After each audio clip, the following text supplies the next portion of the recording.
Là où d'ordinaire ils pouvaient lire la presse, les utilisateurs de Facebook en Australie ont découvert des pages blanches.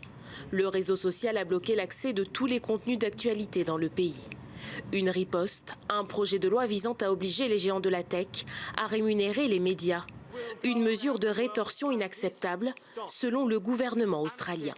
Il s'agit d'un assaut contre une nation souveraine. C'est une attaque contre la liberté du peuple et, en particulier, c'est un abus total de la puissance commerciale de la technologie et son contrôle sur la technologie. Nous disons à Facebook, arrêtez ça maintenant. Il est peut-être temps de mettre les gens au-dessus du profit. Dans le viseur de Canberra, la part importante de revenus publicitaires engendrés par Google et Facebook. Des géants de la tech, très peu encadrés qui excluent toute réglementation menaçant leur modèle économique.